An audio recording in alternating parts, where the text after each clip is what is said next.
नाज़रीन ते breaking news अवां शेयर कंदा Khairpur municipal committee Khairpur ward 1 ते चूंड में कामयाबी माणींदड़ आज़ाद उम्मीदवार परवीन शेख और समाजी वर्कर शहनाज शेख हारायल उम्मीदवार खिलाफ प्रेस कॉन्फ्रेंस कई है। हुन प्रेस कॉन्फ्रेंस करे इल्ज़ाम हयो है त चूंडुनि में नाकामी खां पोइ मंठार शेख मौतमार धमकियूं ॾेई रहियो आहे।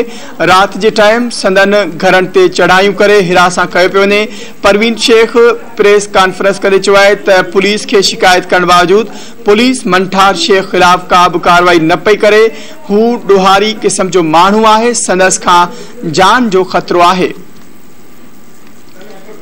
खबर के हवाले से वहाँ आगाह कंदा ॿीहर Khairpur municipal committee Khairpur ward 1 ते चूंड में कामयाबी माणींदड़ आज़ाद उम्मीदवार परवीन शेख और समाजी वर्कर शहनाज शेख हारायल उम्मीदवार खिलाफ प्रेस कॉन्फ्रेंस कई है। हुन प्रेस कॉन्फ्रेंस कंदे इल्ज़ाम हयो आहे त चूंडुनि में नाकामी खां पोइ मंठार शेख मौतमार धमकियूं ॾेई रहियो आहे। रात जे टाइम संदन घरनि ते चढ़ाइयूं करे हिरासा कयो पियो वञे। परवीन शेख प्रेस कॉन्फ्रेंस कंदे चयो त पुलिस खे शिकायत करण बावजूद पुलिस मंठार शेख खिलाफ का भी कार्रवाई न पई करे।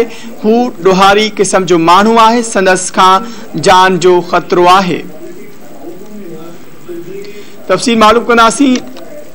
धरती टीवी खैरपुर जो रिपोर्टर शबीर फोलियो असां सां लाइन ते मौजूद है। जी शबीर, अपडेट कजो, वधीक छा तफ़सील आहिनि?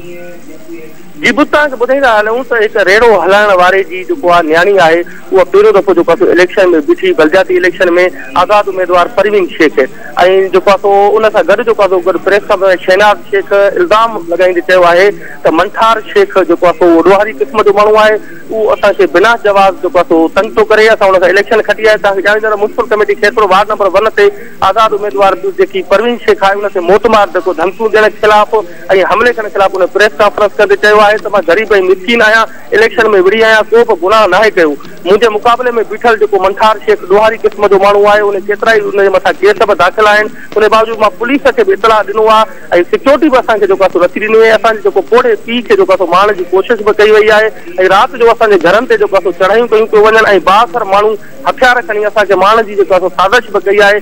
उनजे खिलाफ़ जेको आहे उन्हनि प्रेस कॉन्फ्रेंस करे SSP खां ऐं वज़ीर आला सिंध खां मुतालबो कयो आहे त असांखे जेको आहे जो पनाह ॾिनी वञे। जी शबीर, आगाह कजो त मंठार शेख जो कहिड़ी पार्टी सां तालुक आहे?